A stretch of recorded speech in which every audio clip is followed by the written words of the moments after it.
Hello. Today is August 30th, 2023, and exactly 140 years ago, sorry for being so emphatic about it, Theo van Doesburg was born. Actually, his name was different. He took this name, Theo first, Doesburg, and then he added, something that Miss van der Rohe also added in the name of an aristocratic touch, which they both wanted.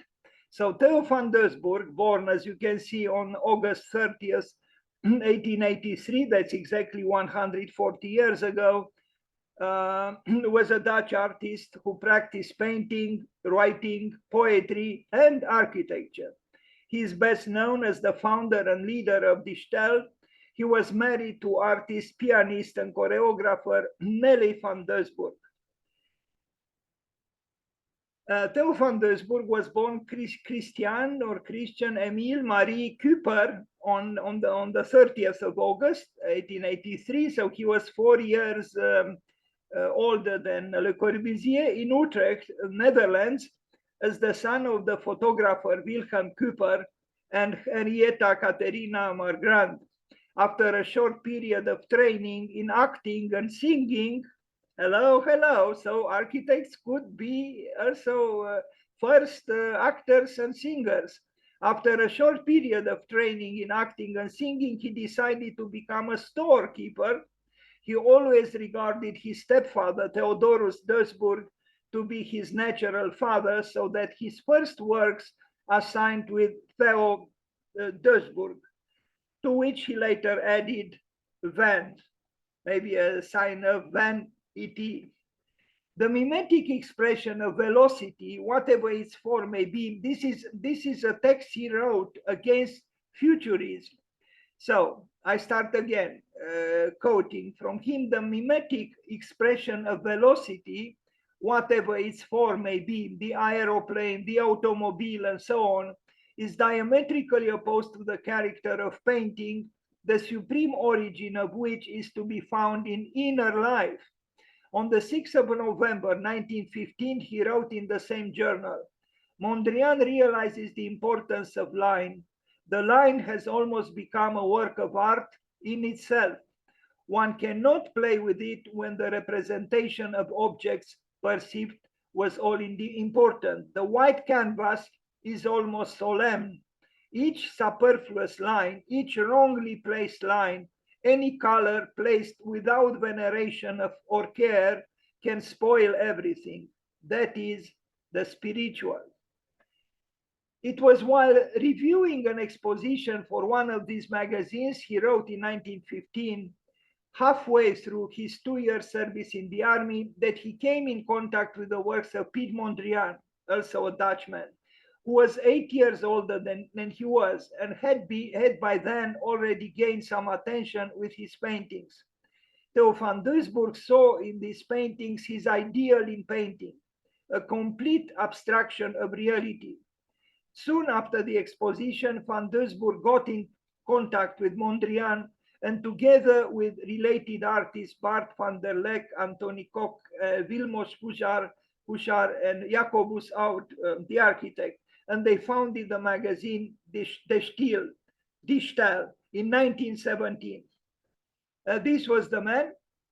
Truly, he was considered the ambassador of Die Stijl, a very important, art movement in Europe in the 20th century. He had some conflicts with Gropius. He would have liked to teach at the Bauhaus, but I read that apparently Gropius didn't have too much sympathy for his ideas, so he was not hired. But this man we are looking at now, he found some housing near the Bauhaus, and he was trying to attract the students to him. I don't know if he succeeded. This picture was taken in 1915 when he was in the war, a sergeant or something, a handsome Dutch sergeant, not surgeon. I guess he liked hats like other architects and other artists. Actually, I noticed that here in Berlad, in fact, I went to Berlad to buy some food, and many people wear hats, but not too many people have this stern look that Theo van Doesburg had in this picture. I've heard he was a difficult man. I also read that he had a chameleonic temperament or personality. He changed from one form of art to another form of art. He even changed names. He used pseudonyms, and there was even a reference to the great Portuguese poet Fernando Pessoa, who also did the same thing. Yeah, maybe a subject for a possible presentation on Zoom, or otherwise could be architecture and pseudonyms. By the way of pseudonyms, I don't know if you know that Peter Eisenman was very fond of the fact that his name, his family name, Eisenman, changing the order of the letters that compose the word, the name Eisenman, would be amnesia. He was very fond of this, that an anagram of his family name would be amnesia. It's not quite like this. One or two letters are not literally like in amnesia, but close enough.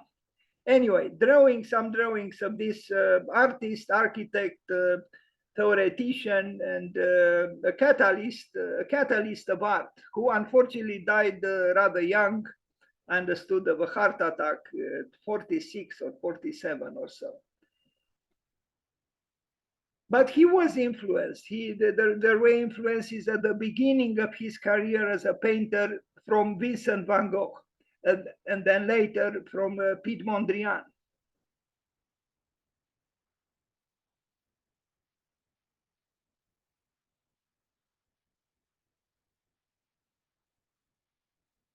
As opposed to Piet Mondrian, he also built buildings. Not many, but he tried his hand at architecture, and we are going to see his architectural work. Theo van Doesburg, Principles of Neoplastic Art. Well, Piet Mondrian also advocated at that time neoplasticism in painting.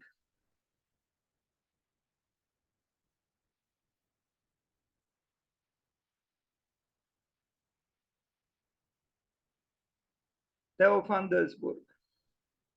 Maybe a self-portrait here. An animal, maybe a cow, abstracted. Some paintings by Theo van Doesburg.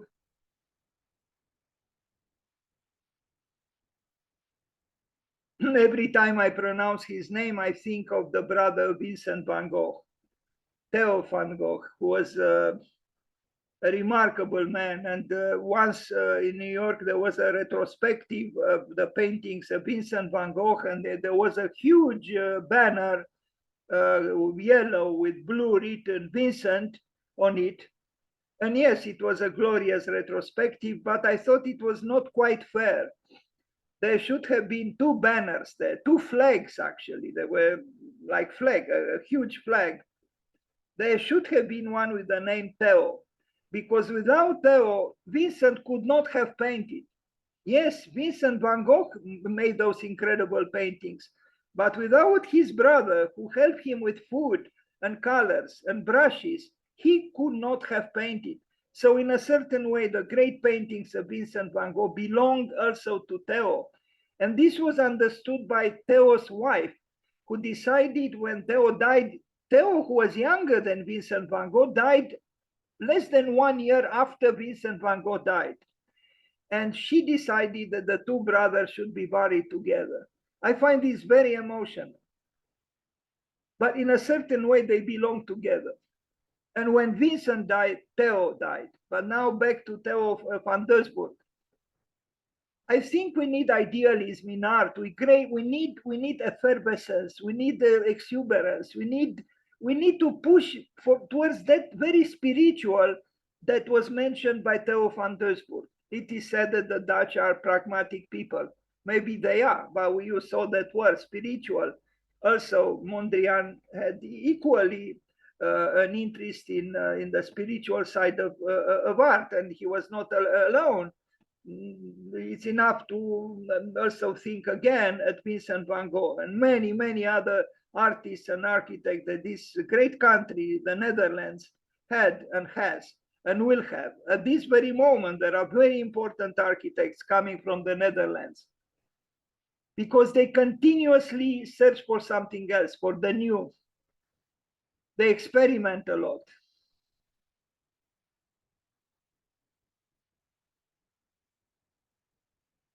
They experiment a lot, but they also have a great tradition in building, for example, great cathedrals. In the 19th century, I mean, there is a great tradition of building, approximately Gothic or neo-Gothic churches and cathedrals, plenty of them all over the Netherlands. So these great innovators also had a certain respect and reverence for the past. And simultaneous with the Distel movement, there was the School of Amsterdam movement, a very different architectural movement, and I would say equally, valuable or of value. The School of Amsterdam and Distel.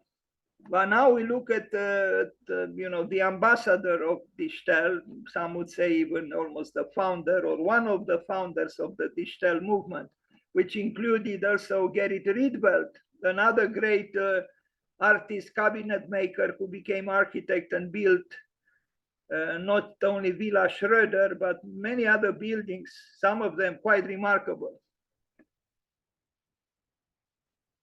So whoever says that architecture is not an art, first, that someone should be confronted with a sobering fact that there is no history of art which does not include in its pages architecture.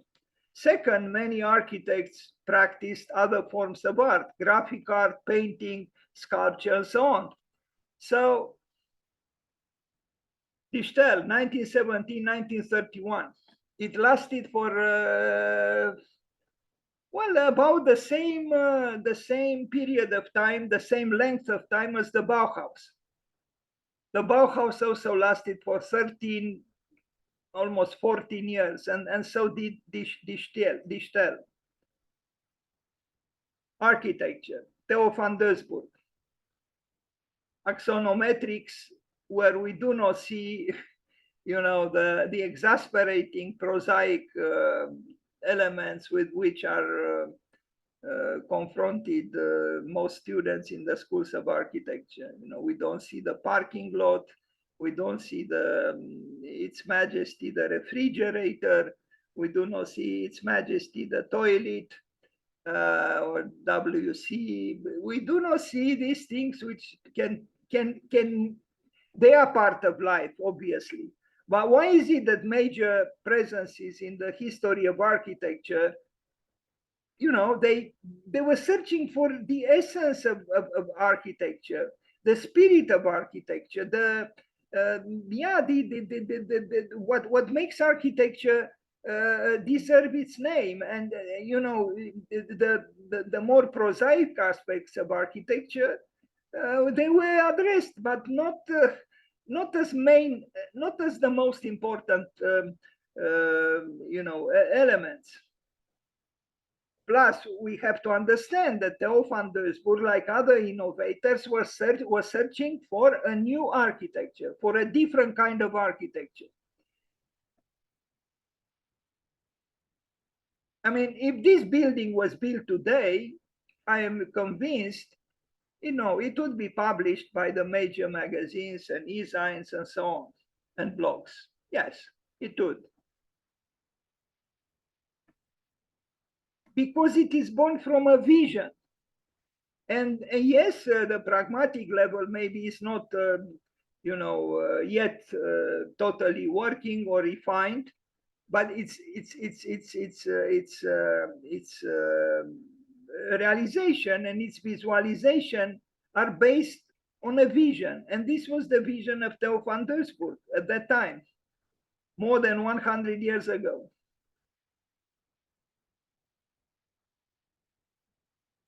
He didn't receive any training in architecture, nor did Gerrit Rietveld.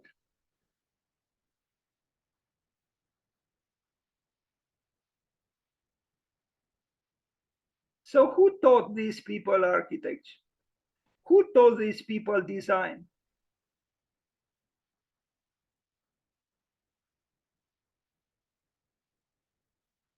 And why are they still relevant? Well, they are relevant exactly because they bring to architecture, you know, the refreshing spirit of innovation, of creativity, and joy. Yes, joy. Café Loet, Strasbourg, an important work by him. He didn't build too much. As I said, he died rather young, and he did many other things. In fact, I wanted, now I regret I closed my, there was an article published in, I think, in Great Britain about him, a very good article, and I would have liked to read it, but I don't know if I can find it now. Maybe I'll read it tomorrow. Anyway, this is Café Loet in Strasbourg, in France. He actually moved to France, and we are going to see his own house that he built. But this is a very important work. And I read that actually Theo van Doesburg had an influence on an important Australian architect, Harry Sidler, who was actually born in Vienna, in Austria, and emigrated when the Second World War started. Yes, this particular work and the writings of Theo van Doesburg had an influence on Harry Sidler, a very important Australian architect. And if you go to Paris, you'll see the embassy of Australia in France, which was designed by him. But closer to us, you could see two towers built by him in Vienna, Harry Sidler. We see here the love of diagonals by Theo van Doesburg. I read that, you know, he was very good friends with Piet Mondrian, but at one point they broke apart because apparently Theo van Doesburg loved diagonals while Piet Mondrian didn't. But they regained their friendship years later when they met accidentally in a cafe in Paris. That's what I read. So here everything was done by Theo van Doesburg.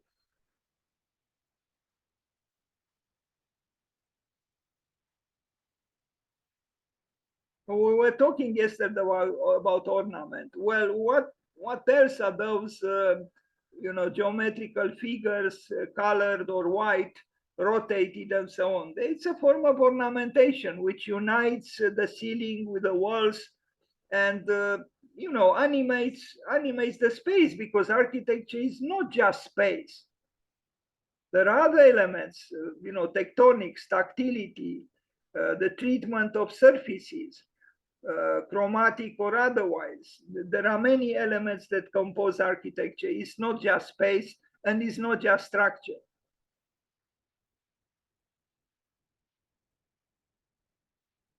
So this work is in Strasbourg, in France. There is a great cathedral in Strasbourg, which Goethe admired immensely. So if you arrive in Strasbourg, of course, you will see the cathedral, but please don't forget this cafe designed by Theo van Doesburg. Maybe you could have a coffee there. It doesn't look like an intimidatingly expensive space. No, it's probably for, you know, artists and proletarians. And this is, I don't know exactly where this is, but I'm not even sure if it was done by him or a follower of Theo van Doesburg, but it uses the aesthetics of Dichtel.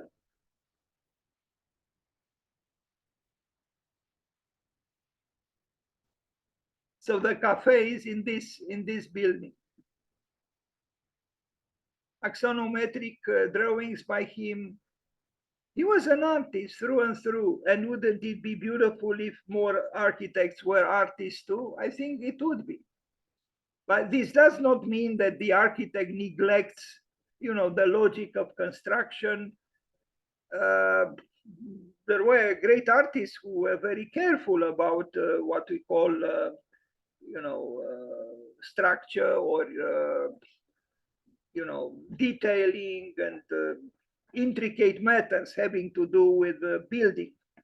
Avant-garde apostle, Theo van Doesburg, that's exactly what he was. He was advocating with fervor the avant-garde.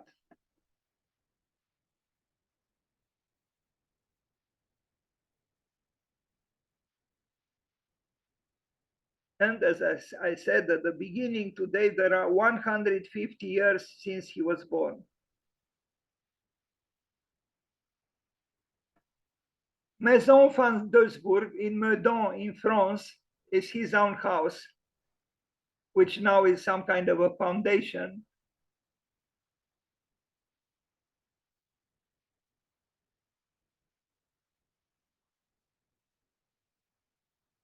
And that's how it is now after he died and his wife died.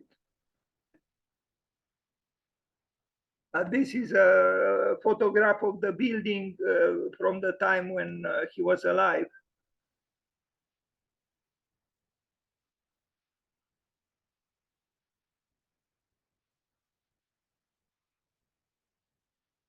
Well, maybe for us it doesn't look too impressive. We have seen buildings like this one, but you have to understand that this was built, almost 100 years ago, and there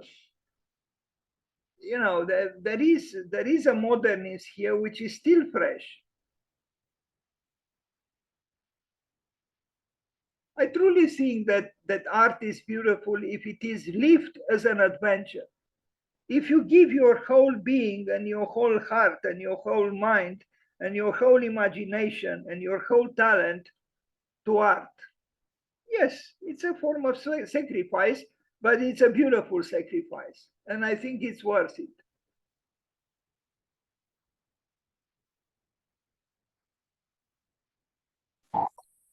So the house of the family Doesburg in Meudon in France. You see the building on the left, and then you see his building, and then the building on the right. There is some distance between them.